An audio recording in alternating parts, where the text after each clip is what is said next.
Bom, hoje é dia 5 de agosto de 2021. Eu vou abrir o debate sobre uma parte do livro O Mundo dos Bens, da Mary Douglas e o Byron Asherwood, que falam sobre o consumo. E a gente vai seguir um roteiro que atende a vários estudos do núcleo, onde o primeiro ponto é a questão da teoria utilitarista. Né? E é muito importante a gente colocar em debate essa teoria de que a gente come uma coisa, ou consome, ou compra, ou usa uma informação que a gente precisa, como se a necessidade viesse antes e fosse identificadora, determinadora do consumo. Então, ela coloca essa questão, dá bastante subsídio para a gente discutir, e eu queria colocar esse como um ponto. O outro ponto é a questão da significação, porque alguns significados que a gente vai desenvolvendo nas pesquisas, às vezes a gente acha que eles servem em todos os contextos, ou então a gente acha que eles têm essa marca em si próprios, como se, independente do contexto, eles tivessem aquele significado. Então, eu queria trazer essa questão dos significados dentro da perspectiva da Mary Douglas, que ela sinaliza que há rituais, né? Há coisas que a gente faz sempre de um mesmo modo, que são identificadoras desse consumo, e também na perspectiva da comensalidade, que é o convívio social à mesa. E aí a gente entendendo a mesa hoje como uma questão virtual também, né? Porque às vezes a gente come conversando com alguém que está no telefone, que está na internet pelo computador, né? Que está numa imagem. Isso não deixa de ser uma comensalidade. Então, esse significado seria um segundo ponto, né? E aí os desencadeamentos vão fazer provocações para a gente pensar sobre isso, cada um, de preferência, tentando avançar na sua própria pesquisa. O outro ponto é os bens como cultura material, né? Então, o que se consome, o que é bem, o que é palpável, na verdade, é parte de uma cultura material, é parte de uma cultura que a gente pega, que a gente come, que a gente cheira, que a gente pensa, escreve, dá nome, né? E o outro ponto é condições sociais para o comportamento racional.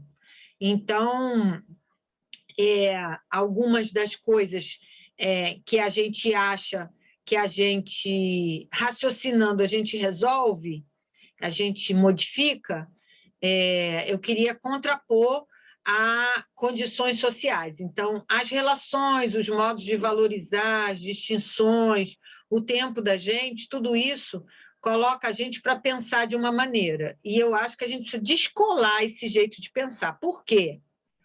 Porque a maior parte dos objetos de pesquisa, elas são relacionais, não são objetos datados, marcados de uma forma absoluta.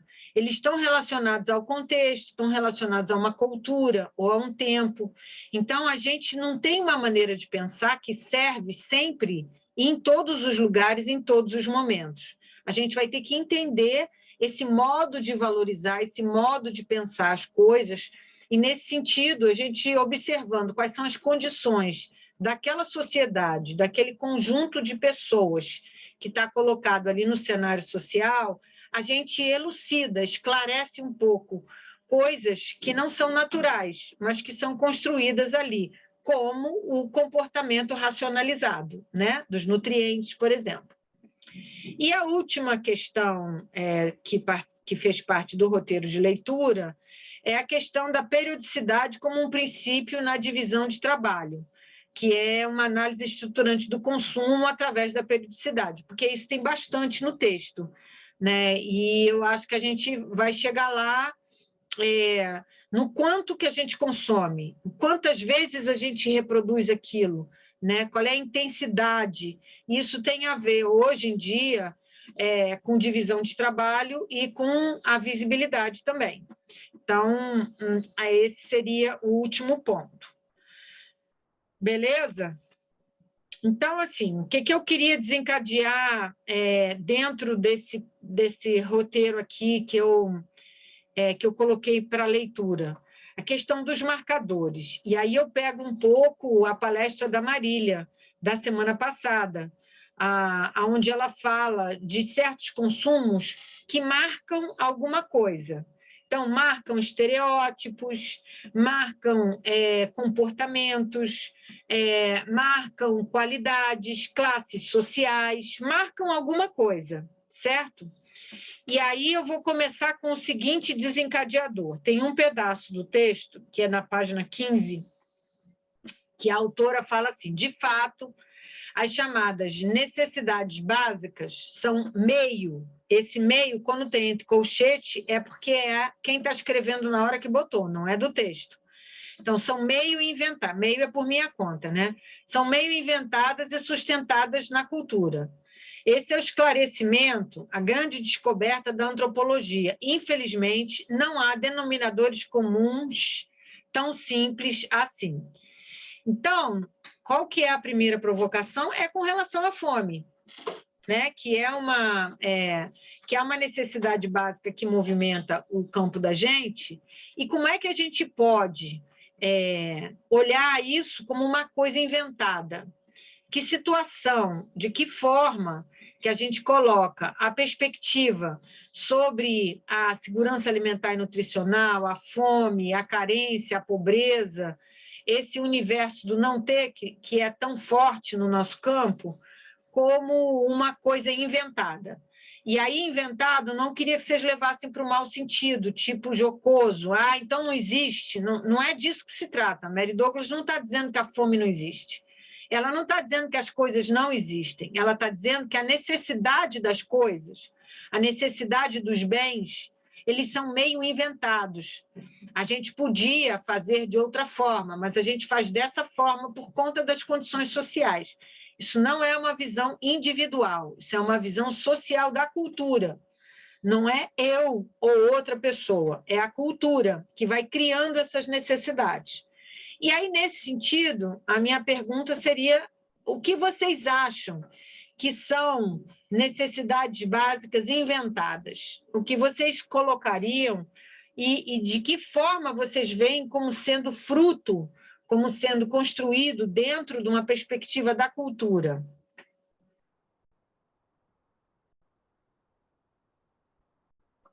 Vou abrindo uma imagem aqui, enquanto isso vocês vão pensando, e aí vocês começam a falar, porque eu daqui não estou vendo todo mundo que vai levantar a mão, não, tá?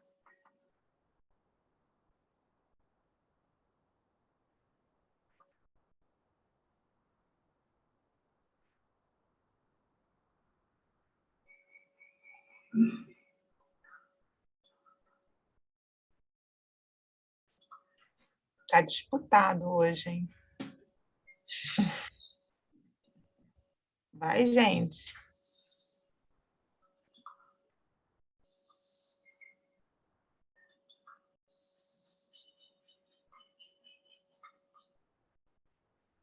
Vou mostrar uma imagem aqui.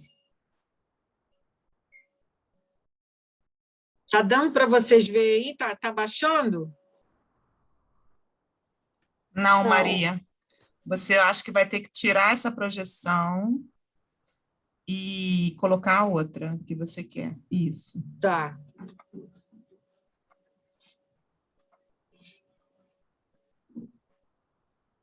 Foi. Um sushi de pizza. Então, eu acho que assim, essa imagem traz algumas sensações para a gente em relação ao que a gente inventa, né?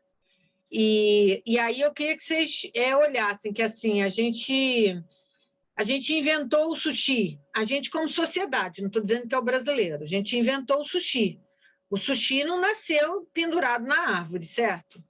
É uma produção, uma preparação de um tipo de comida que foi sendo desenvolvida numa cultura quer dizer, num modo de fazer o arroz, de juntar colado, né, para fazer um formato de bonequinha, né?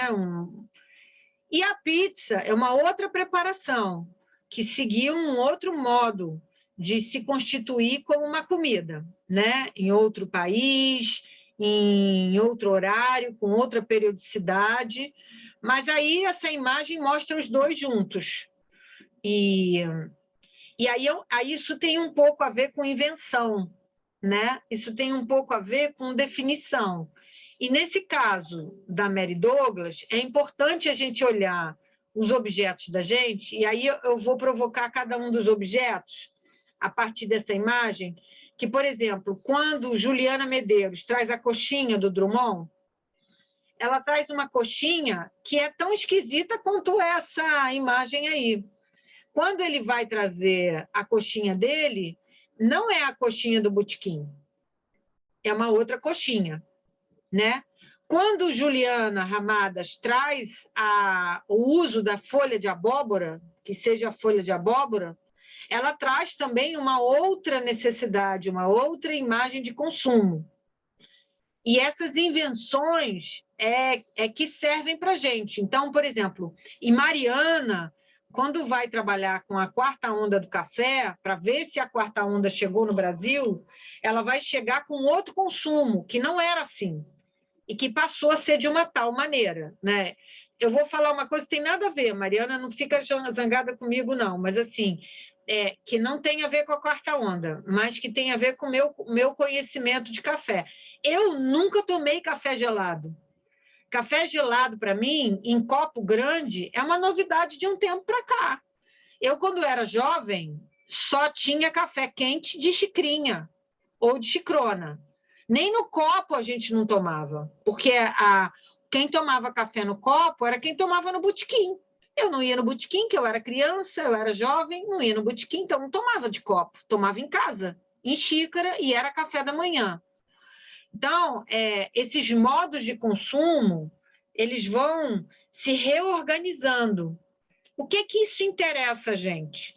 Porque isso muda, ao mesmo tempo que é mudado pelas relações sociais, pelas relações que a gente vive na sociedade. Então, isso produz efeitos diferenciados, né? Então, trazendo de volta a questão da fome, né? Quando a gente tem a música dos Titãs falando eu não quero só comida, né? Eu quero diversão e arte, ele está falando de uma fome que não é aquela fome de quem quer matar a fome só com comida. Ele está trazendo outras necessidades, né? E a gente talvez tenha visto isso, pena que a Jéssica não está aqui, nem a Letícia, talvez as meninas tenham visto isso no trabalho de pesquisa delas, que assim, esse universo culinário, esse universo da comida, ele não não há uma necessidade igual para todos os lugares. Talvez em alguns lugares a necessidade seja gastar mais dinheiro comprando um iogurte de marca. E a gente olha para aquilo e fala assim, gente, mas que fome é essa? E a pessoa fala, é fome disso daqui, é fome de uma alegria especial que essa criança vai ter comendo uma coisa que ela nunca come, não é?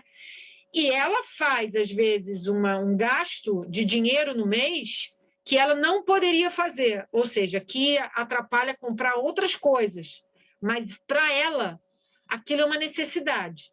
Não é racional, não é intencional, ela não é pesquisadora e chegou à conclusão de que ela necessita daquele iogurte de marca para dar conta da alegria do filho. Não é nada racional, não é nada com essa consciência, mas, segundo a Mary Douglas, isso acontece independente da gente querer. Então, essa necessidade a gente vai construindo de uma forma cultural. O outro vai dizendo que a gente precisa, a gente já vai sentindo a necessidade. Então, esse processo de consumo que ela trabalha tem um pouco a ver com esse primeiro desencadeador do debate, que é como a gente constrói essas necessidades.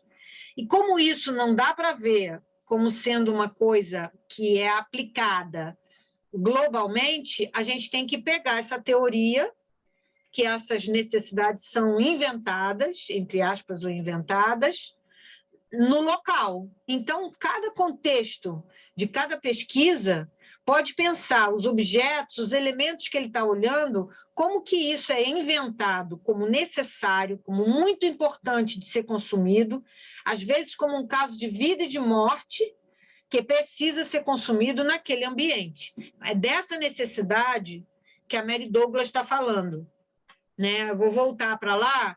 Tem algumas outras imagens aqui, eu vou parar essa e vou mostrar outras. Então, assim, dentro da pesquisa de vocês, essa ideia de necessidade, nessa teoria da Mary Douglas, ela dá margem para vocês olharem e se perguntarem como essas pessoas estão entendendo isso como uma necessidade, né? Por que isso se tornou tão necessário? Por que para ela é importante consumir o iogurte e para a gente ela tinha que comprar arroz com feijão? Ou por que que a coxinha do Drummond é tão rica de memória quando que a coxinha que eu como ela é até considerada uma coisa que faz mal para a saúde, ou dentro da nutrição uma porcaria, entre aspas.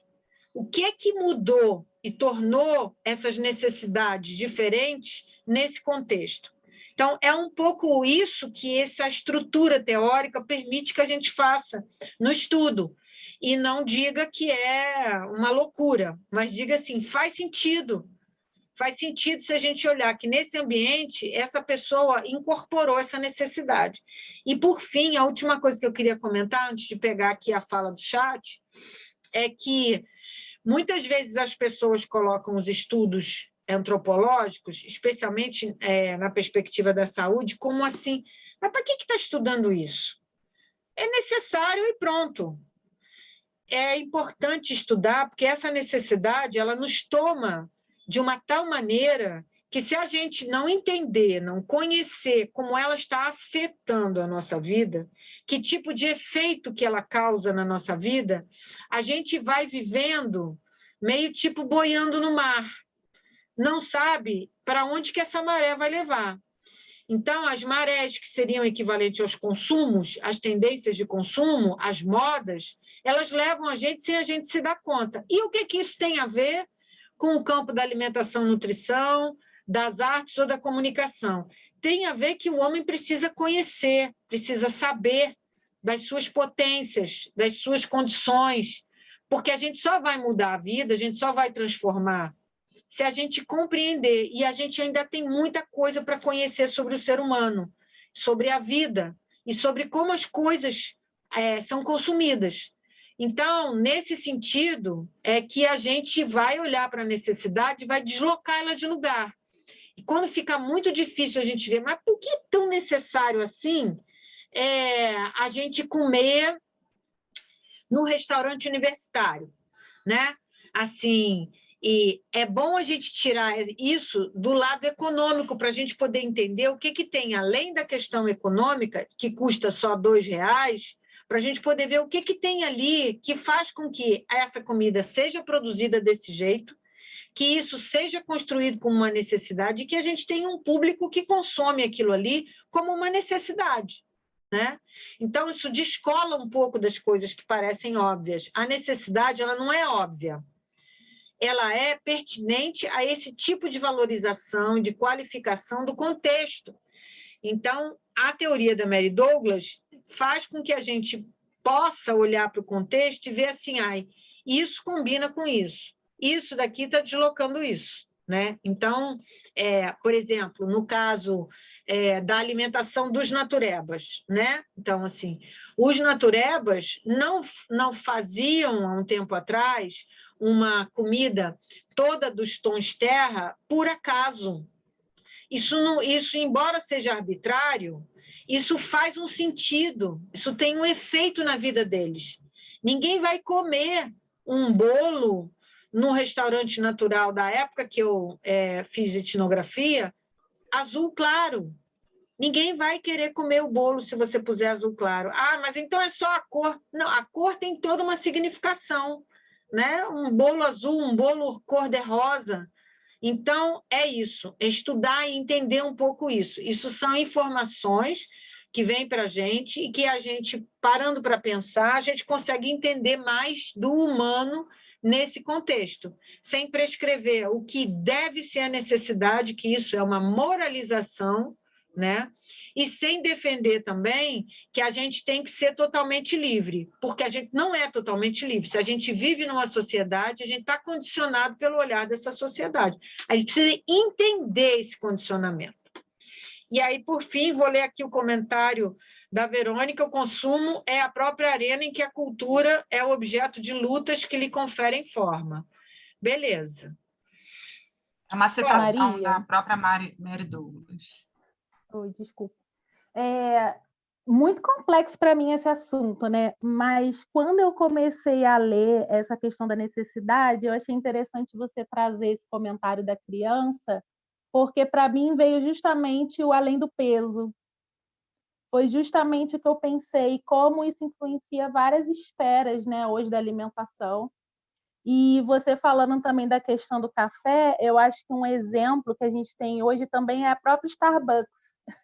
Eu tinha uma amiga que não gostava de café, mas a gente ia na Starbucks, ela ia também, porque aí é aquela questão, né, de estar junto, do pertencimento, né, e de confraternizar. Então, acho que isso tudo também está inserido aí.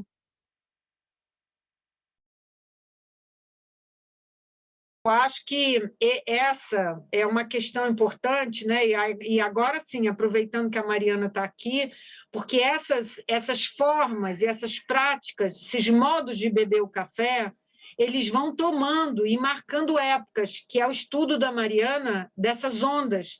Então, você vai na Starbucks ou você vai tomar um café, sei lá, com formato diferenciado, né?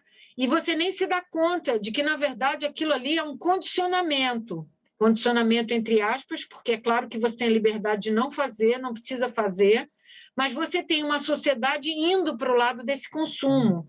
Ora, se a gente, no campo da alimentação e nutrição, tem interesse de ir para uma área mais sustentável, mais ecológica, será que, né, que é um pouco o trabalho da Mariana, será que a gente vai adaptar esse modo de café a essa forma mais sustentável, a essa forma mais agroecológica hoje? Porque a Mary Douglas, o que ela está dizendo é que a cultura influencia tudo. Não é assim, eu agora vou escolher só a agroecologia e a Starbucks não tem nada a ver com a agroecologia, entendeu, Júlia? Se a gente está num movimento de sustentabilidade e se isso é uma influência cultural, ele vai influenciar a Starbucks também, de algum modo. E é isso que a gente consegue ver através essa lente da cultura. Como essas coisas vão acontecendo em vários contextos.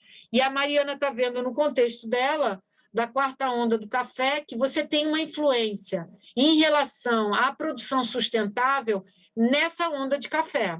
Então, você tem, seja até uma produção, aí pegando o que Juliana Ramadas traz de marxismo, seja a produção mais selvagem, né, do planeta, ela vai fazer um contraponto com a sustentabilidade, porque isso é da cultura atual, né? Isso não significa que ela está muito bem na fita. Isso significa, como a Mary Douglas fala, que essas necessidades são inventadas.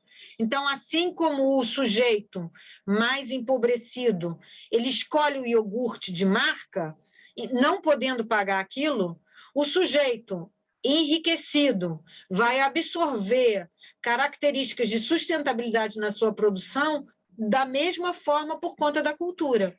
Então, segundo Fala, Juliana, estou falando demais, fala tu aí.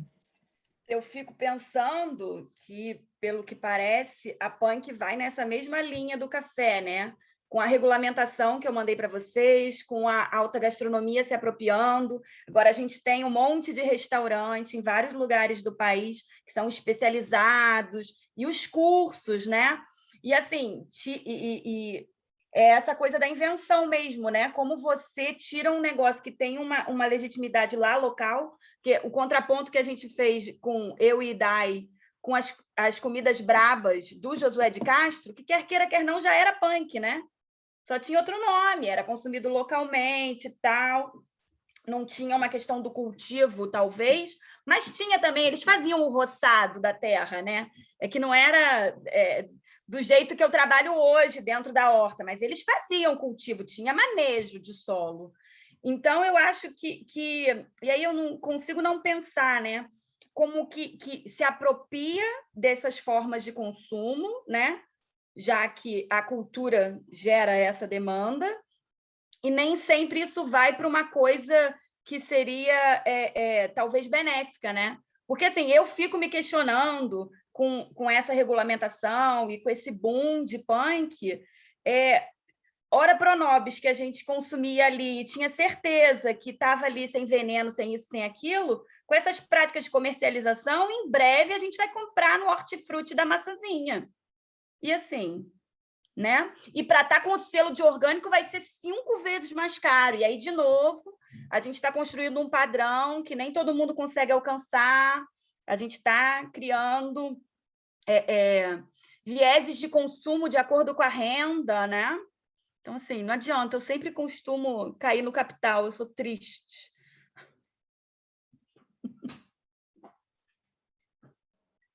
Fala, Ju, você levantou a mão? Então, refletindo um pouco sobre a sua fala, junto com a Mary Douglas, sobre necessidades e consumos, né? Me veio muito rapidamente assim na cabeça, nesse contexto de pandemia, a questão da fermentação natural. Aquela coisa de criar o levain em casa e fazer o pão e comprar aquele aparato todo. E eu não consegui, na minha cabeça, mapear exatamente um start, um evento, uma publicação, e aí falando de um contexto midiático, que desencadeou esse movimento. Para mim, observando, foi um fenômeno muito rápido e que, na minha visão, agora está caindo um pouco, não tudo, mas caindo um pouco. Mas por que eu estou falando essa situação? Porque eu não consegui mapear o start disso, mas eu consigo mapear agora uma necessidade das pessoas de consumirem esse tipo de preparo do pão. E isso agora gera um novo discurso e uma nova discussão sobre o glúten. Parece que o glúten foi deixado um pouquinho de lado e veio a fermentação. Mas aí vira uma questão de necessidade de consumir aquele pão naquele estado, daquela exata forma que você está vendo através de uma imagem, e os outros pães foram deixados de lado. Eu não vou nem falar de pão industrializado, porque aí é outra esfera. Mas, veja, virou uma necessidade de consumir algo que você não via no seu cotidiano, agora você vê, mas esse cotidiano também é um pouco modificado por conta dos algoritmos do Instagram. Se você fizer uma busca básica, fermentação natural, vai vir um bombardeio de informações, assim, e aí aquilo é literalmente o que a gente já está pesquisando, né? Cria-se uma necessidade anterior a você saber que você quer aquilo. Agora você não quer saber do pãozinho da esquina, você quer saber do cara que vai fazer uma fermentação natural, que vai usar o levain, que vai ficar 20 horas fermentando, vai fazer numa panela de ferro, sabe? Então, são esses eventos que acontecem e que agora eu fico refletindo muito sobre, porque virou uma necessidade assim sem fim. É uma coisa da fermentação, é uma coisa do café, da cápsula, são sempre essas imagens que circulam e que criam em você uma necessidade e um julgamento sobre o outro alimento, porque não, agora a fermentação natural é tudo que há, agora o pãozinho da esquina do cara que faz o mesmo pão 50 anos não serve, esse aqui acabou. Fermentação natural, 15, 20 horas, o outro não. São sempre esses jogos assim de necessidades que você, às vezes eu sinto dificuldade de mapear onde ela surge, mas quando ela vem, ela é muito avassaladora, na minha opinião, assim, análise com a quarentena, que também joga com a questão do tempo, né? A fermentação do pão joga com a questão do tempo, aquele estar em casa, enfim, questões. Você acha, Juliana, que isso tem uma questão de classe? Olha, Maria, certamente, porque eu não vejo uma pessoa moradora de uma favela, que ganha R$ 400 por mês, gastar R$ 20 num único pão de menos de meio quilo. E você Faz acha um que isso recorte. tem uma questão de gênero? De gênero eu não consegui identificar, mas observando assim pessoas que estão produzindo conteúdo sobre a fermentação natural, eu vejo mais mulheres que já trabalhavam em casa, que não trabalhavam em empresas, não trabalhavam fora. Mas, assim, é uma perspectiva de curiosidade minha. Eu fui olhando vários desses perfis que estão muito bombados, que têm curso e live, e majoritariamente eram mulheres, mas olhando a trajetória delas, eram mulheres que já trabalhavam em casa, e alguma delas já com um pão mesmo. Então, tem uma questão de gênero, mas atrelada à questão do trabalho. Agora, de consumidor, eu não consegui identificar. Então, é um pouco isso que a gente está debatendo, não sei, já vou passando para o próximo ponto, mas, assim, é um pouco isso que a gente está debatendo, que é uma possibilidade de você ver com referencial teórico. Então, se a gente for olhar numa perspectiva de gênero, de trabalho e de classe social, a gente já entende um pouco que fazer o seu pão em casa com essa fermentação te coloca num lugar, te marca, te bota dentro da sociedade em um determinado lugar que você quer estar, ou pelo menos você quer experimentar temporariamente. Né? Não significa que quem vai fazer o pão em casa está fechada com essa necessidade, mas vai experimentar. E vai experimentar baseado nessa marcação de identidade. Porque uma pessoa que vamos botar para colocar assim, bem diferente do que você falou. Uma empregada doméstica de poder aquisitivo baixo, ela não vai ter interesse em fazer o pão em casa. Porque na divisão de trabalho dela, provavelmente isso vai gerar muito mais problema do que bem-estar.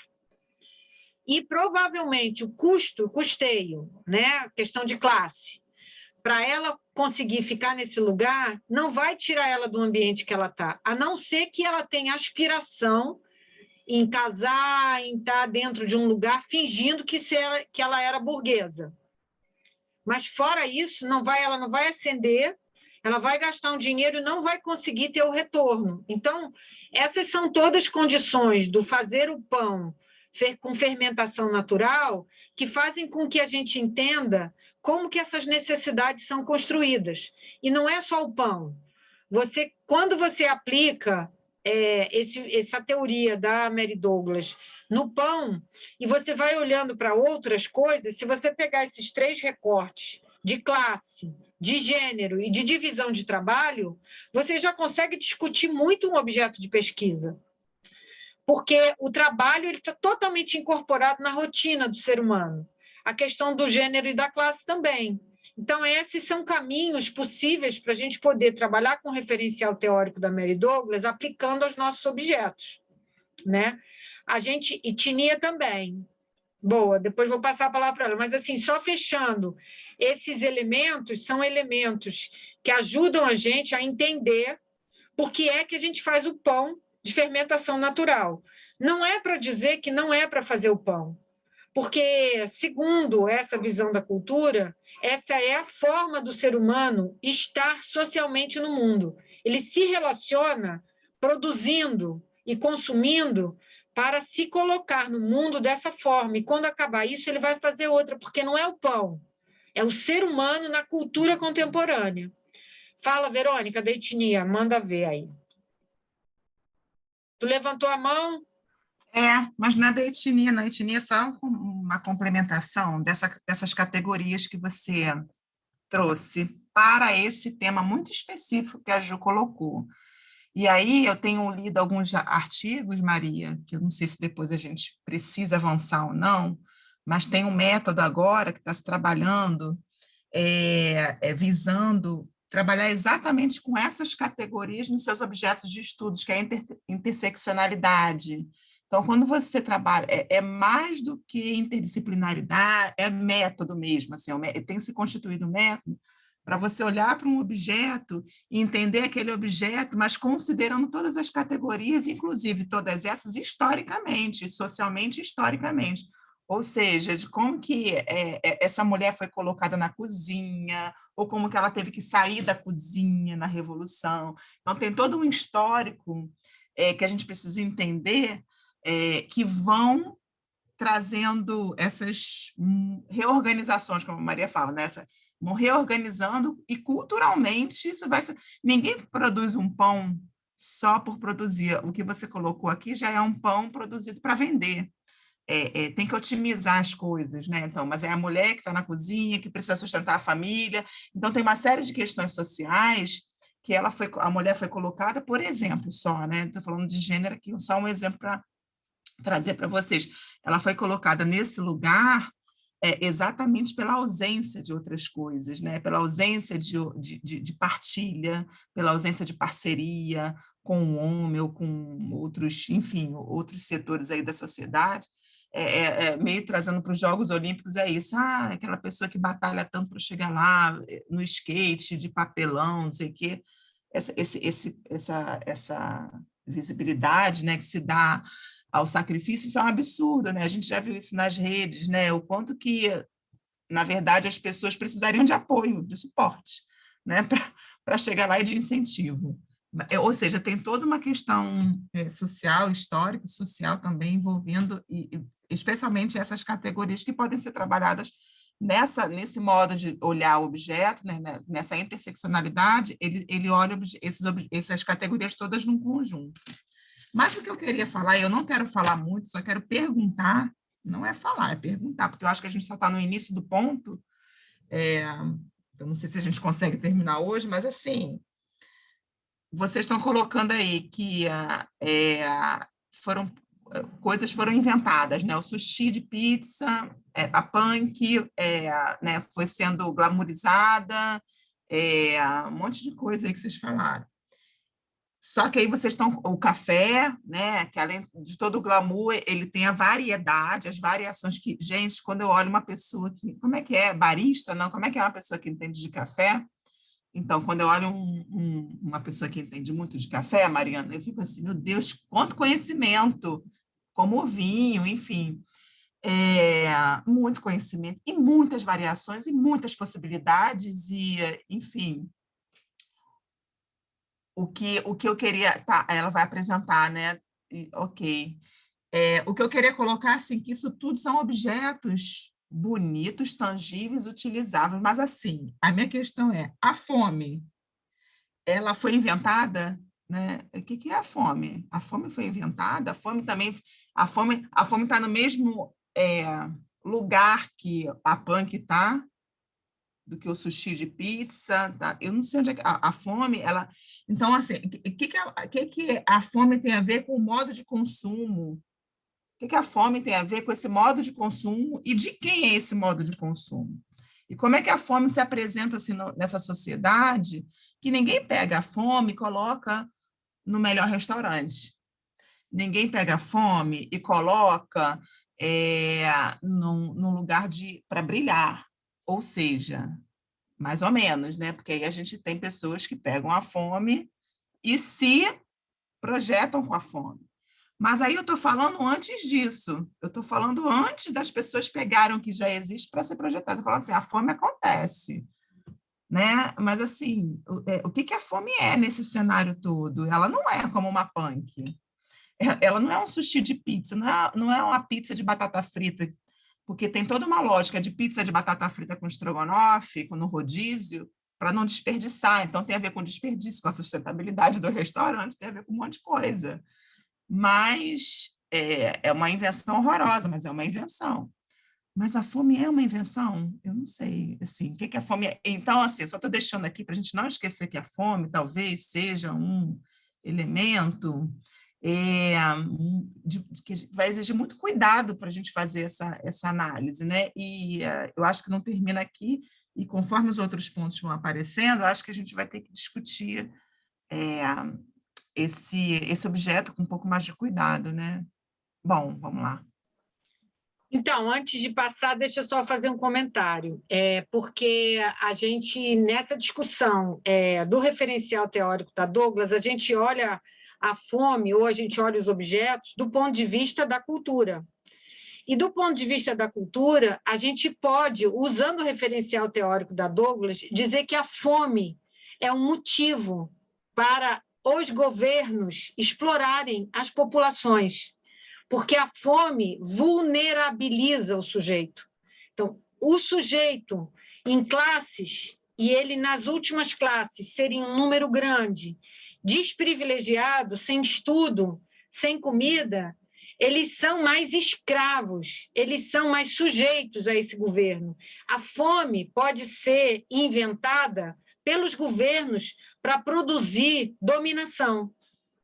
Então, no mundo, né, nas guerras, talvez a gente tenha algum tipo de perspectiva que olhe para a fome. A fome, ela não é uma questão biológica, ela pode ser uma questão de Estado, de dominação.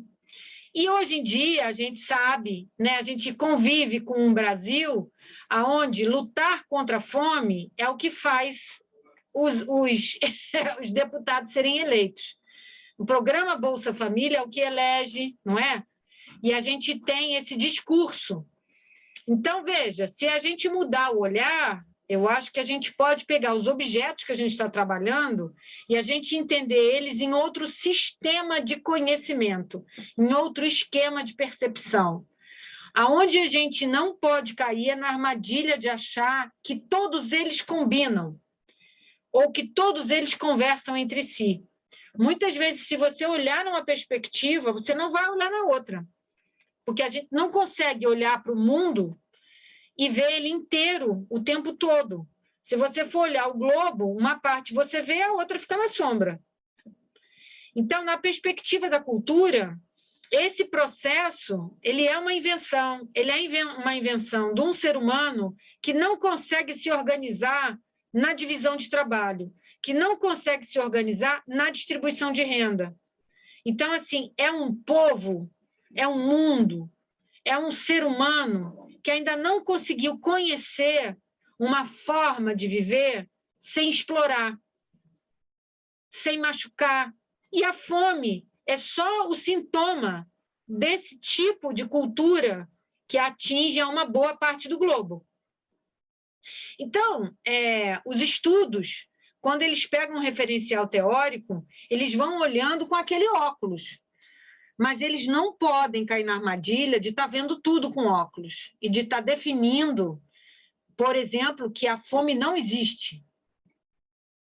Né? Eles vão dizer, nessa perspectiva, como que se pode pensar, porque se pensar esse sujeito, esse ser humano, incapaz de se organizar socialmente, você está pensando o sujeito humano incapaz de se organizar socialmente, incapaz de dividir o trabalho, incapaz de dividir o bolo. Agora, se você olhar numa perspectiva econômica, você vai dizer, o bolo nunca dá para todo mundo. Então, você tem que brigar pelo pedaço do bolo. Mas não tem um certo e um errado, galera. Você vai olhar numa perspectiva, você pode contrapor autores, mas você precisa de entender aquela perspectiva teórica e, eticamente, dar o braço a ela. O que a Mary Douglas está fazendo é dizendo assim, culturalmente, esse sujeito ele vive uma necessidade de dominação, ele não sabe viver sem dominar. A fome seria um dos elementos que está ligado a essa cultura ocidental, né, que a gente vem historicamente trazendo lá de Roma, ou talvez de antes, aonde você condiciona uma população, ou você escraviza ela, ou você mata ela, ou você prende ela, né? para você fazer o que você quer da tua cabeça. E aí, hoje em dia, com a mídia, você tem essa dominação ainda numa cultura onde quem é o dominado acha bom, acha que é justo, acha que é assim mesmo, acha que o bolo não vai dar para todo mundo, acha que a gente não consegue viver sem pobreza, que a questão é se adaptar e se adequar. Isso em termos do que a gente está usando no nosso referencial teórico. Não quer dizer, nem tem nada a ver com uma visão do contexto onde a gente está propondo, no campo da alimentação e nutrição, as adaptações para se viver melhor. Isso é outra coisa. Então, assim, eu estou dando uma possibilidade de trabalhar com a fome numa perspectiva cultural, nos termos da Mary Douglas, né? E aí vou para outro já item para a gente dar seguimento. Fala aí. Enquanto você vai projetando, é só uma experiência para... Eu achei muito interessante quando você coloca isso num outro escopo, num outro lugar, né? A questão da fome e quem fabrica, né? E quem mantém, né? Segundo essa perspectiva que a gente está trabalhando agora, porque hoje eu participei de uma sessão com o vereador Raymond, né, e falando sobre segurança alimentar em dois aspectos, da cultura orgânica, das feiras livres, né, das feiras orgânicas e do PNAE. E aí, saindo da categoria, saindo do elemento fome, indo para o insegurança alimentar, né, você saindo de uma coisa e entra talvez no nível menos, né, menos grosseiro, para a gente ter uma ideia, hoje eu entendi que esses últimos governos, todos, né, mas especialmente os municipais, vou tratar disso, eles têm sido, inclusive o atual, que está sendo muito forçado, de repente ele vai roer a corda, eles têm mantido um distanciamento da participação civil, da sociedade civil, muito. Hoje, na reunião, eu pude ver o distanciamento que já tem se dado para a construção dos planos municipais, ou seja, os conselhos estão desestruturados, os conselhos de alimentação escolar, os conselhos, tudo isso está desestruturado, mas está tudo andando na administração central dos governos, ou seja, quando anda na administração central dos governos, quando as propostas vêm, que só eles pensam, sem a participação da sociedade civil, o que você falou agora tem tudo a ver, porque aí é a dominação muito categorizada e a imposição do que eles querem fazer sem a participação dos conselhos que representam aí a sociedade civil. Então, achei assim, encaixou muito no meu dia essa fala, porque a insegurança sendo produzida, para vocês terem uma ideia, o CAE, que é o Conselho de Alimentação Escolar, ainda não foi publicado, a comissão que foi votada não foi publicada, e isso impede a transferência do FNDE, do recurso do FNDE para o município. Quando você impede esse recurso do FNDE para fazer as compras escolares, simplesmente você diminui muitos recursos, porque a prefeitura tem um recurso, mas esse repasse é importante. Então, você está sem recurso, você está sem CAE para lutar. Então, eles estão desestabilizando e desconstruindo todos esses conselhos que, na verdade, permitiriam, né, uma participação maior e melhor para melhorar a questão da insegurança, da fome, enfim. Só foi um exemplo aí de que isso pode ser um fato, né?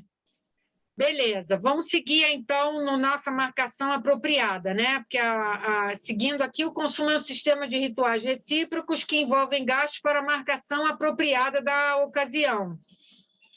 Eu acho que isso a gente já falou, mas eu vou ler a citação dela, que tem a ver com as bandeiras, né? Então, assim, sobre o casamento, funeral, a visita a um doente, um jantar de domingo ou festa de aniversário, né? Então, a gente tem as comidas, as roupas, né?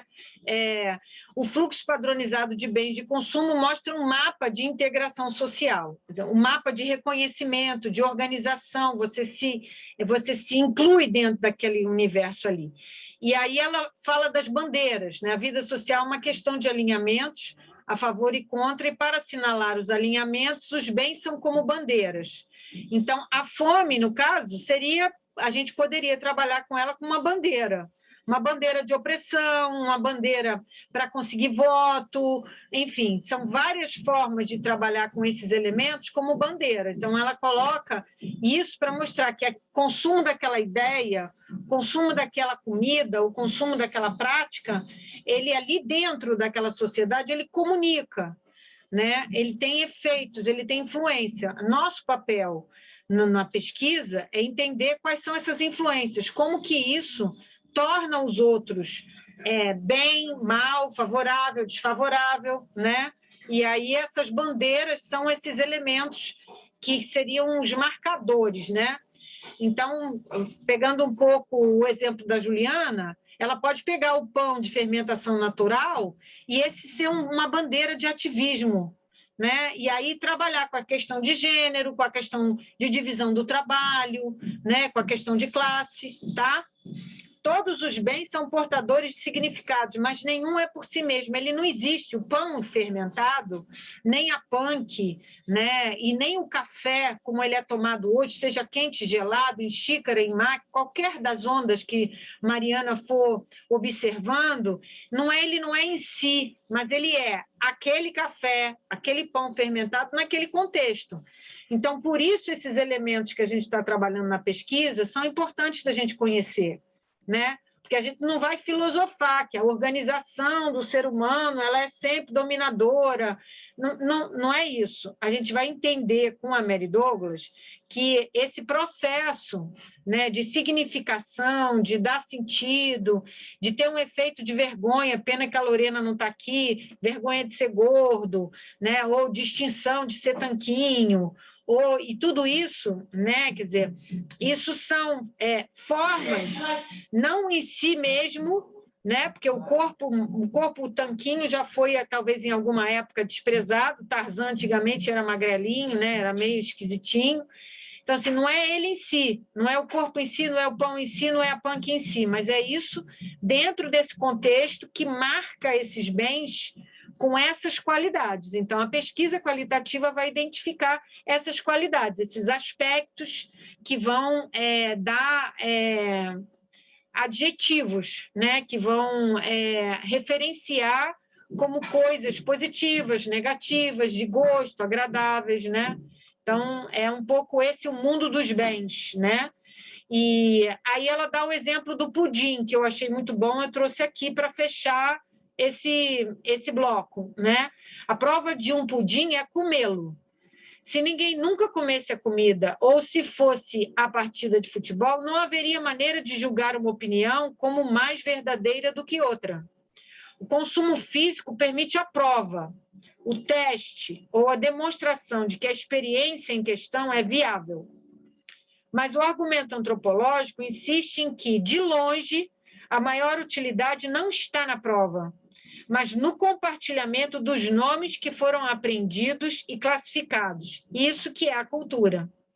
Então, quando você come o pudim, quando você faz o pão, ou quando você planta a punk, né? Ou quando toma o café com sustentabilidade, no caso da Mariana, isso é a materialidade, é a prática, é o que está acontecendo na realidade. Mas isso só fica sendo uma coisa bacana, uma coisa ruim, isso só dá sentido à vida da gente se tiver esses efeitos classificatórios da cultura. Ou seja, o pão fermentado, em uma outra ocasião, a classificação dele era como, coisa trabalhosa, dura, sem gosto, não tem sabor. Essa classificação é que ela diz que é cultural, né? Dar nome, dar aspectos de qualidade, ou até moralizadores, né?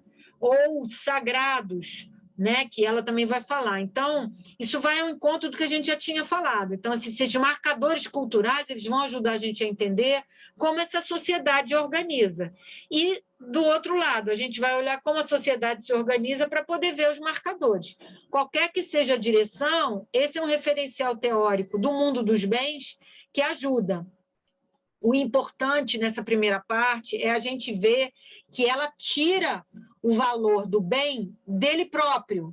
Ele sozinho, ele não tem esses aspectos qualitativos que a gente está estudando, mas no ambiente, no tempo e nas condições sociais que estão colocadas ali, ele vai se transformando em alguma coisa boa para o ser humano ou não, certo?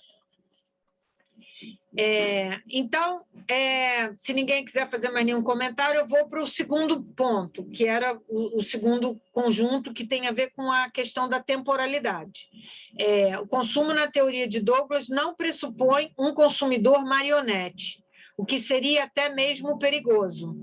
Segundo ela, essa teoria marionete é utilizada por economistas como teoria moralmente neutra, que seria mais operacional. No entanto, não há como evitar a responsabilidade da crítica social. Então, veja, eu acho esse ponto muito importante, vou até voltar aqui no roteiro, se alguém quiser trazer aqui essa questão aqui para os pontos que a gente botou no roteiro. A gente fica achando que o cara que segue moda, que segue uma tendência, ele é um teleguiado, né? Ele é uma pessoa sem vontade própria. E a Mary Douglas e os antropólogos atualmente, eles estão mostrando que a gente tem participação, a gente só não sabe que tem, mas a gente tem participação. Então, quando a gente come o pudim, trazendo o exemplo dela do pudim, a gente está reforçando a experiência que o pudim é alguma coisa comestível, que ele é sobremesa. Quando a gente come, a gente reforça aquilo, a gente está mantendo ou reforçando, né, aquele consumo, aquele significado, aquele sentido.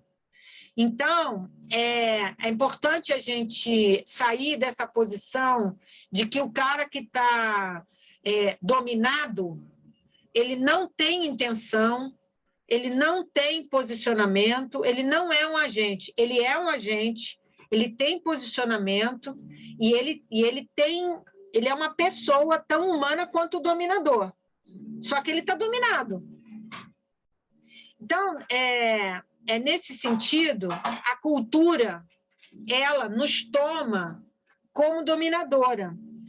E a posição de dominado e de dominante, ela vai sendo alternada nos contextos, né? Então, assim, num contexto de comunidade, uma pessoa que consome um iogurte de marca, ela pode ser top de linha, porque ali ela tem uma condição muito favorecida. Para um nutricionista do Programa de Saúde da Família que vai visitar essa unidade, ele vai ficar muito chateado quando ele olhar isso. E vai ficar muito irritado. Por quê? Porque no olhar dele, aquele recurso que ela tem, que aquela família tem, o que aquela mãe tem, ele poderia durar o mês inteiro se ela não comesse tantos gêneros mais caros, entendeu? Porque a visão dessa pessoa é essa. Então, o que isso diz respeito aos nossos estudos? Não é só uma questão de certo e errado, é uma questão de entender ali dentro que todos são agentes, todos estão reforçando ou não uma determinada prática alimentar, mesmo que eles não saibam. Então, a questão da Mary Douglas é assim, a cultura, ela nos toma de uma forma mais importante para a gente olhar do que o cara responder na entrevista que quer e que vai continuar comprando o iogurte de marca, entenderam?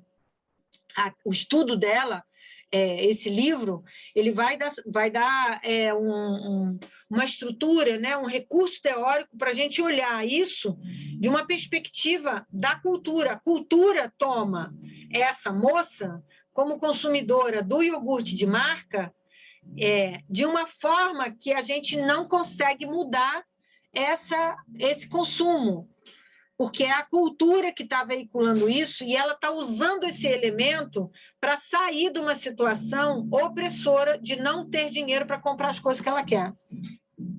Entenderam? Então, assim, nessa estrutura de olhar, a gente não tem que moralizar que está errado a indústria do iogurte de marca. Não quer dizer que a gente está favorável à industrialização, não quer dizer isso. Mas, assim, a indústria é mais um agente nessa cultura que não consegue ou que não tem interesse, não cria outras necessidades que não sejam essa das marcas industrializadas. Entenderam? Então, assim, quando ela coloca de uma perspectiva da cultura, a gente olha para esse universo dos pães, das punks, do café ou da pobreza extrema, num lugar onde você tem que mergulhar esses agentes que você está olhando, o comedor, o pai, a mãe, o jornalista, o influenciador, né? Os agentes que estão ali, no caso da Mariana, o cafeicultor, você tem que enfiar ele na cultura e ver o que da cultura está falando mais alto naquela prática dele, naquela fala dele, naquela ação dele, ou naquelas bandeiras que ele está levantando. Não são esses aspectos culturais que a gente tem que procurar nessa perspectiva, que quer dizer que não importa tanto o bem, a coisa que você consome está lá, importa como que essa pessoa está consumindo aquela coisa. Então, mais do que ter o iogurte não é o que importa. Importa como que essa família, como que esse núcleo está consumindo esse iogurte. Da mesma forma, os outros objetos, né? Então, assim, no caso do café, o café, no caso da Mariana, ele continua tendo as mesmas substâncias que ele tinha antigamente. Mas hoje que a gente está entendendo que o café é saudável. Mas ele continua sendo o mesmo café. Então, nessa perspectiva da cultura, não importa a substância que está ali, né? E importa o que a gente faz com essa substância que a gente descobriu que está ali. E o que a gente faz? Uma quarta onda. A gente torna o café um elemento da saúde. Ele passa de vilão para ser um mocinho.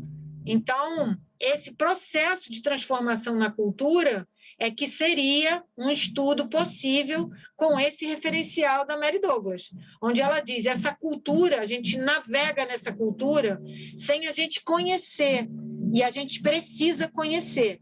Então, a proposta aqui do outro bloco é a gente não colocar esses agentes como cooptados inteiramente. Eles são cooptados porque eles não conhecem, mas não porque eles foram obrigados, como marionetes, a usar aquela comida. Entendeu, gente? E eu acho que isso faz a diferença, que é sutil, que, assim, no caso da punk, né, que é assim, pegar esse exemplo, eu me lembro que quando Juliana falou que as punks estão sendo regulamentadas e que essa regulamentação ela não é tão boa quanto parece, que ela vai nos levar a um processo de como é que chama isso? Quando você torna uma coisa que era pobre, rica, gentrificação, né? Não é gentrificação, esqueci o nome, mas assim, quando gastronomização, gourmetização. Então, vai ser uma gourmetização das punks, que vai aparecer elas com um preço mais alto, já vamos ter, culturalmente, a gente vai ter um recorte de classe, porque vai aparecer mais caro, aí, socioeconomicamente, você não vai ter a mesma população consumindo. E aí vai indo, né? Então, assim, vai entrar dentro de um ritmo disso aí que vocês falaram, que vai deslocar ela para outro lugar. Então, o que a Mary Douglas está falando é isso. A cultura faz isso. A cultura faz isso porque o ser humano, como ele vive fazendo isso o tempo todo. Se não for com a punk, vai ser com uma outra coisa. E nesse ponto de vista, Juliana, a Mary Douglas, ela não assume, nessa perspectiva cultural, nem o vilão governador ou o desgraçado do cara lá, dono de todas as empresas de comida do mundo inteiro, porque ela diz que ele também se dá bem por causa da cultura. Então, nessa perspectiva dela, o que a gente precisa é conhecer. Quanto mais a gente conhecer e mais a gente compreender, mais a gente vai poder fazer essas transformações sociais. Então, que assim, o conhecimento de quanto que a cultura nos mobiliza, de quanto que esses hábitos, esses símbolos e esses significados vão mobilizando a gente para práticas diferentes, é que seria a estratégia dela, do referencial teórico dela, da proposta dela com o Byron Ashwood, de melhorar as condições de vida. Conhecer só isso. Tipo, quando você se dá conta de que está doendo, nunca mais se esquece que doeu. Agora, se aquela dor você acha que é boa, que faz parte, que você não tem que falar nada, aí ferrou. Então, só conhecer, entender esse processo faz diferença. Então, nesse sentido, entender essa população como marionete não é legal, porque você tira a potência que ela tem de conhecer as condições dela mesma se transformar. Agora, claro, isso não é a gente cidade poliana, não estou falando isso, né? A gente não tem educação para a transformação, mas, no caso dela, o que ela está dizendo é que a cultura e o referencial de olhar como esses bens são consumidos no contexto onde eles estão sendo valorizados é chave para a gente fazer transformações em relação ao consumo. Consumir precisa entender da cultura. Então, é isso que ela fala, e a última... não sei se vocês querem comentar essa questão de estar cooptado, porque eu sei que dá uma sensação, às vezes, de que a gente está teleguiado, né? E eu acho que a gente precisa pensar sobre isso, a gente realmente precisa pensar sobre isso, o quanto que a gente está teleguiado e de que forma que a gente tem essa sensação. Mas também queria ir para o outro ponto, já é o último, né? Mas eu acho que essa coisa de estar passivo, ela combina com uma outra parte, aliás, que ela fala da imitação, que eu acho que também a gente precisa pensar muito. A moda não é só uma questão de imitação, porque você dizer que você está imitando, que você vê na televisão, você faz igual, é você dizer que esse ser humano é uma máquina. Ele pode estar agindo como uma máquina, mas ele não é máquina. Ele pode estar fazendo por inocência, por burrice, mas ele continua sendo um ser humano como qualquer outro, com todas as chances, com todas as possibilidades. Então, assim, se a gente entender que ele não é, nesse sentido, menos, a gente dá a ele a condição de conhecimento, que é o que a gente quer para a gente. A gente está dentro do mundo onde a gente não muda o mundo, mas a gente pode conhecer, a gente pode entender. E entendendo, pode ser que mude, mas sem entender, com certeza não vai mudar. Então, isso, assim, só por fim, eu acho que a gente faz muito isso no campo da Verônica. Pena que a Jéssica não está aqui, porque a gente olha uma pessoa que está passando fome, né, nesses lugares, e a primeira coisa que a gente faz quando está com estagiária, que a gente vive, é a pessoa pegar o dinheiro e comprar um leite, né, fazer uma doação, porque é insuportável isso. Mas, se a gente for olhar, a gente tem que perguntar o que essa pessoa quer, a gente tem que entender o que essa pessoa precisa, a gente não tem que dizer para ela o que ela tem que fazer, a gente tem que ouvir para ela o que é mais importante, né? Porque se mais importante para ela for uma droga, quem é você para dizer que não é droga? Né? Então, assim, esse diálogo da cultura, ele mensura o que o profissional vai poder fazer, o que ele vai permitir, o que ele não vai, dentro do contexto, dentro da situação. Né? Então, essa é uma questão importante, que a gente, não entendendo o nosso sofrimento, às vezes a gente atropela o outro. Não entendendo as nossas limitações, de não conseguir ouvir essa pessoa, a gente sai matando no peito que ele não pode comer isso, que ele tem que comer outra coisa. E aí a gente faz mais violência do que ajuda a população, né? Em nome de uma fome, em nome de um guia, em nome de um monte de coisa, que são todas louváveis, mas a gente está não conhecendo o que é melhor, de fato, nesses termos da Mary Douglas. A gente não está conhecendo ali a cultura dela, não está respeitando essas diferenças, certo? que eu acho que às vezes não dá mesmo para respeitar. Não estou falando que dá para respeitar sempre, às vezes é insuportável. Não é porque a diferença que a gente tem que aceitar, gente. Tem diferença que a gente não aceita, que não convive, entendeu? E sai fora, não tem que ficar matando o outro no peito, entendeu? Bom, então, uma vez assim, fala, Verônica, você abriu aí o microfone.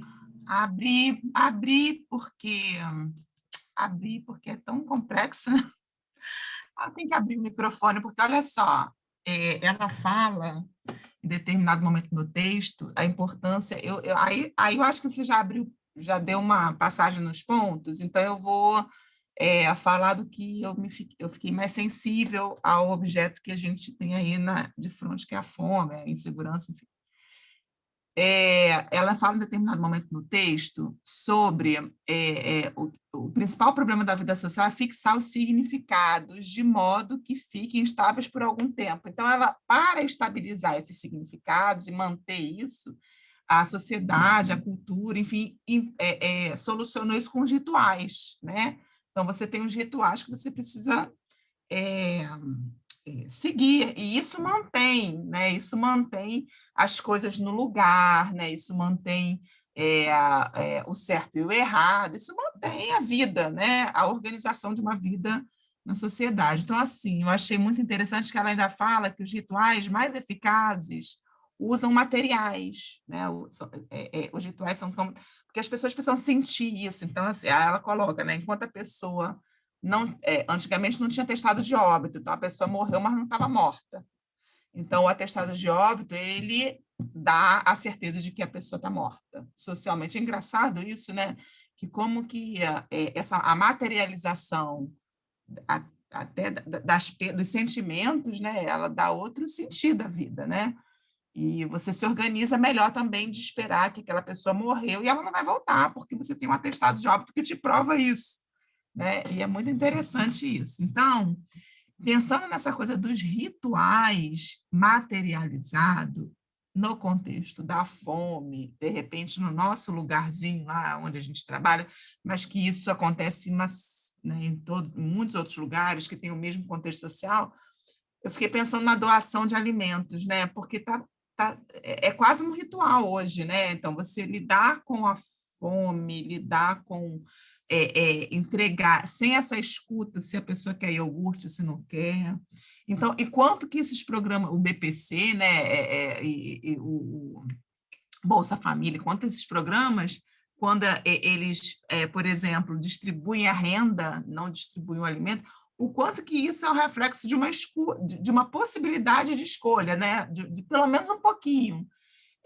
De que você não dá o iogurte pronto, e quanto que a doação de material, que está virando para mim, a gente pode depois trabalhar isso melhor, né?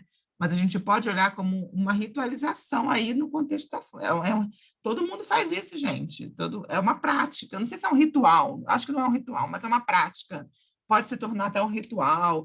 Talvez seja um ritual quando você está já totalmente formal, que isso está dentro da vida de uma ONG, e você tem ali como acordo com o governo, né? Quando você tem esse acordo materializado por, como se diz, documentos, que você vai ter que dar a cesta básica. Então, pode se tornar um ritual nesse sentido, né? Aí a gente tem que entender mais o conceito do que é um ritual. E aí, quando você faz tudo isso, você, quando ritualiza esse tipo de ação, o quanto que isso mantém as coisas no seu lugar, porque o ritual é para manter. Então, quanto que a fome é mantida por esse ritual de doação? E quanto que... Então, assim, aí você fica num papel, aí você, fora pesquisador, você gente, você humano, você mãe, você fica num papel assim, então é para doar ou não é? É para fazer ou não é? O pesquisador não, ele vai saber lidar com isso bem, né? Ele vai saber entender aí os referenciais teóricos para ele trabalhar melhor.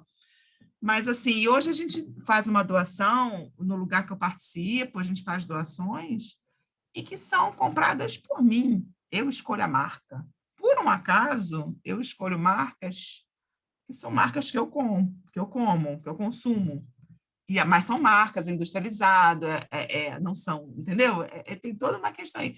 Mas são marcas Mas nem sempre é assim. E outra coisa, às vezes a gente doa o leite que o cara é intolerante à lactose, às vezes a gente doa a farinha de trigo que o cara é intolerante. Então, assim, o quanto que esses rituais também podem ser agressivos, né? Podem ser, podem não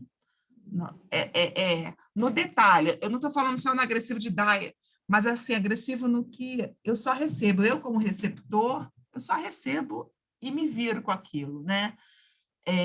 E isso pode, não sei, né? Mas a gente pode pensar como uma agressão, uma violência, enfim. Mas eu só queria trazer isso e colocando aqui, porque como ela trabalha um pouco esse conceito, talvez não tanto, mas trabalha um pouco esse conceito do ritual, o quanto que as coisas estão ritualizadas no contexto da fome também, né? Eu achei a ideia ótima e eu complementaria o seu comentário olhando mais de longe, menos a marca dos alimentos, mas trabalhando com a ideia de que a doação ela é um ritual que marca o assistencialismo. Então, assim, quanto mais você doa, parece que mais você marca esse assistencialismo. Eu não sei se a doação só teria esse jeito assistencialista de ser, mas o fato é que quanto mais você doa, mais você submete o sujeito, mais você se torna fazendo uma ajuda a quem precisa, né? E o que é diferente disso? Uma visão anarquista, zona, lelê, vamos embora roubar, vamos embora bater, vamos embora sair, vamos embora tomar o supermercado. Ou uma visão onde esse sujeito que pega e que ganha não é um coitado, ele é um fudido. Você que está dando é uma das pessoas responsáveis por isso que está acontecendo. Mas eu acho que culturalmente nem uma coisa nem outra acontece, porque a gente tem uma cultura, né, como diz o Foucault, da obediência, né? A gente não consegue nem pensar em outra coisa, não consegue sobreviver de outra forma sem fazer essa doação necessária. E a gente, assim, jamais teria dentro desse lugar uma pessoa que vai doar e que se sente mal, a não ser Verônica. Acho que é a única pessoa que foi doar uma vez e que virou e falou assim, gente, eu me sinto péssima. As pessoas acham assim, pô, mas que legal. Eu me sinto péssima, não queria estar indo lá doar, queria que eles tivessem as coisas, entendeu?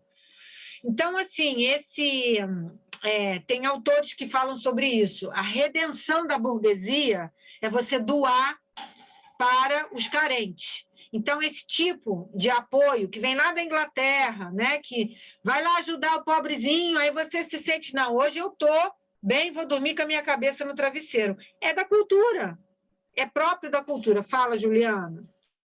Porque a burguesia, ela gosta muito de ficar com essa função do assistencialismo, que ela é boazinha porque doa, mas política afirmativa, cota, incomoda a burguesia, incomoda ver o filho do porteiro na universidade, incomoda se você der bolsa para o menino se manter na escola porque ele não tem dinheiro para pegar o metrô e chegar, comer lá. Então, assim, é uma manutenção do status quo, sim, não adianta, entendeu? Faz bem ao ego da burguesia. Eu fico já inflamada, né? Não adianta, é meu. Mas tu é pesquisadora de sucesso. Tá bom, mas eu sou gente, antes de tudo isso, né? Implicando gente, contigo. eu sou gente, entendeu?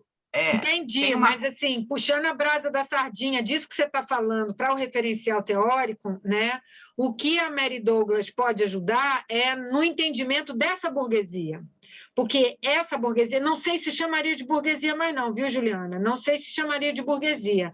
Há quem diga que isso já não é uma burguesia, isso já é um outro tipo de formação em classe. Mas qualquer que seja, eu acho que assim, essa classe ela se incomoda de dividir toalha, de dividir bolsa de R$400. Isso é cultural. Isso não vai atingir economicamente essa categoria social. Então, assim, tem que entender isso. Precisa compreender isso, entendeu? Porque, assim, o que a Mary Douglas fala é que a gente banaliza a cultura quando ela diz assim, eu não posso falar palavrão que está gravando. Ela é uma desgraçada, uma desgracenta. Né? Isso é pouco. Do ponto de vista da antropologia, isso é pouco, porque isso é que nem comer o pudim. Isso é reforçar o que já existe. Agora, entender o que é essa categoria e como ela se incomoda com a bolsa, como ela se incomoda quando ela senta na mesa, quando ela entra no mesmo elevador, como ela se incomoda com isso, aí sim a gente pode fazer talvez uma transformação, porque essa pessoa não tem consciência de que ela está reproduzindo isso. Ela come o pudim, ela evita de encostar na empregada doméstica sem ela saber o que está acontecendo. Ela vai lá dar a doação e não encosta na pessoa, não dá condições para essa pessoa viver bem, mas ela não tem noção. E não é porque ela é boa nem porque ela é ruim, é porque a gente, como pesquisador, ainda não conseguiu entender muito bem isso. Quando a gente vai entendendo, a gente vai flexibilizando, de alguma forma, essas diferenças. Então, assim, eu não acho que é a solução, porque eu acho que se a gente vai veicular uma solução só, a gente já caiu na armadilha do capitalismo, que é de consumir as coisas fora da realidade. Mas eu acho que a gente pode compreender, né, o processo, o sistema, de uma perspectiva mais da cultura, que é essa perspectiva do sensível, mas do sensível pensado, de um sensível que segue uma lógica, porque senão a gente cai no senso comum. Nem o senso comum e também o senso comum do outro não resolve o nosso problema. Né? Resolve o nosso problema a gente olhar como esse sistema de significação ele vai acontecendo, vai marcando, né? Como ela diz, assim, são marcas, né? Identitárias, e vai transformando as relações sociais. E essas relações de dominação elas surgem. Uma é melhor do que a outra, uma é mais do que a outra, uma é boa e a outra é ruim, quem doa é bonzinho. Isso é dentro dessas relações sociais que estão todas marcadas identitariamente. Então, assim, já indo para os finalmente, eu acho que o referencial teórico da Mary Douglas, quando ela fala que o mundo dos bens é um mundo de você entender como as pessoas consomem esses bens, mais do que entender o bem em si, é um caminho para você entender essas relações sociais, como elas se dão no campo, né? Acho que a gente pode olhar mais pertinho no contexto, ou pode olhar mais distante um pouco. A questão que a Verônica trouxe, sim. Se a gente olhar mais distante um pouco, a gente vai ver que socialmente, em boa parte do mundo, essas doações elas reforçam, em termos de marcador, uma política assistencial, um modus operandi assistencial. Se a gente olhar mais de perto, a gente vai olhar isso como uma imposição de um tipo de comida de pobre, entendeu? E a gente aí não permite que ela coma uma vez, a gente não permite nem que a pessoa gorda coma uma vez no dia e sacrifique as outras comidas, porque isso não é nutricionalmente correto. Então, assim, essa moralização da pobreza, das doações, pode ser alguma coisa que a gente olha.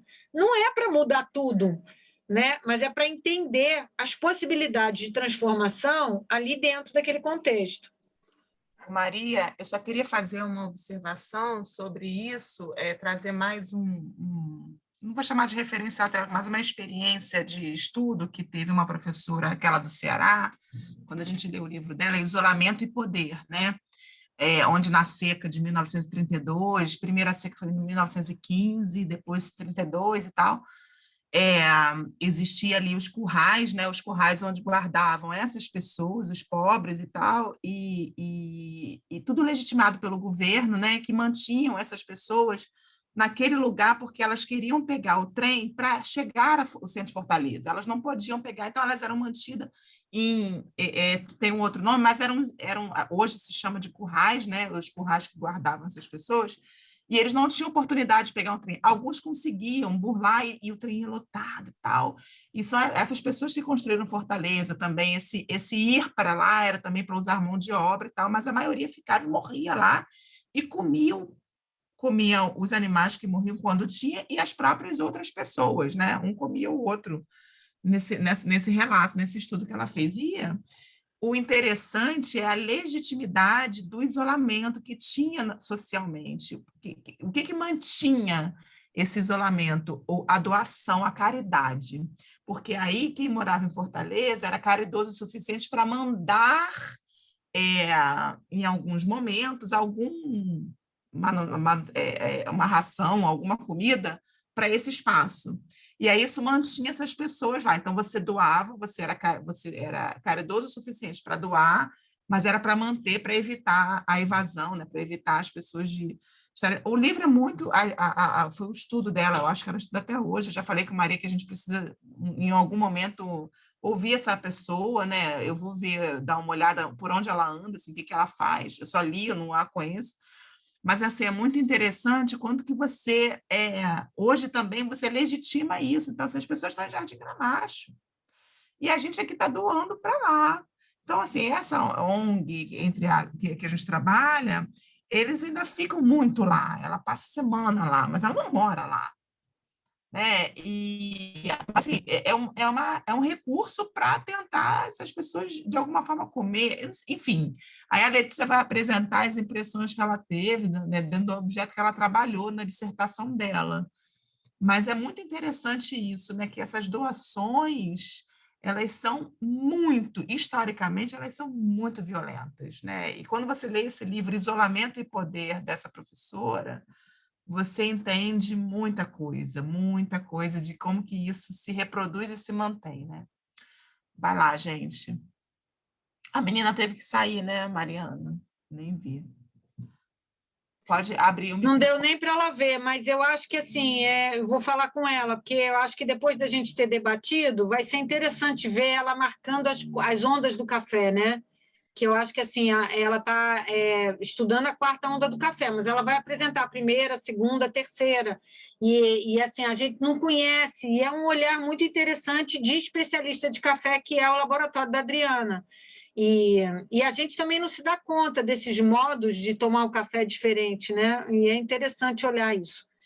Eu acho que a gente pode ir para os finalmente, assim, esse livro, eu acho que já ficou, né? Eu espero, né? Mas eu acho que já ficou mais ou menos situado como que esse livro pode ser útil, né? E que tipo de abordagem que a gente pode fazer a partir dessa visão mais cultural, né, dele, né, dele e dela, né, porque ele é economista, mas ele traz a economia para dizer que, independente do preço ser caro, você tem ali uma cultura que qualifica aquele bem como sendo possível de ser caro. Então, as coisas não são caras, independente do consumo. A produção e o consumo estão juntos. Se um é caro, é porque o outro está deixando de ser caro, né? Tem tudo junto. E aí eu acho que a gente fica com esse referencial e passa para outra coisa. Acho que a gente fecha a Mary Douglas aqui. Não sei se... Eu vou desligar a gravação, porque eu acho que já terminou. Alguém quer fazer algum comentário? Eu vou fazer um comentário, que essa gravação vai ficar para a Beth registrar que eu não falei um palavrão. Não falei, não falei. Falou sim. A vocês Por que também, vocês ficam controlando o palavrão alheio, gente? Olha, Mas eu é porque nem ela não reparei, quer mas quando falar. ela disse Mulheres que não poderia modernas. falar... Maria, abstraído, palavrão sai. Pronto, e acabou, faz parte do contexto. Não, eu quero ser fina, Juliana. Eu quero ser fina. Minha mãe disse eu que nem se tento, eu fosse só se eu fina... nascer de novo. Minha mãe disse que se eu fosse fina, eu ia chegar lá. Eu quero ser fina. Dá licença que eu vou desligar aqui. Não falei palavrão, não. Vocês abstraiam o que eu falei. Eu vou botar Pronto. 1 minuto. Ju, você está responsável por botar 1 minuto que ela falou palavrão. Eu só não vou repetir qual é. E outra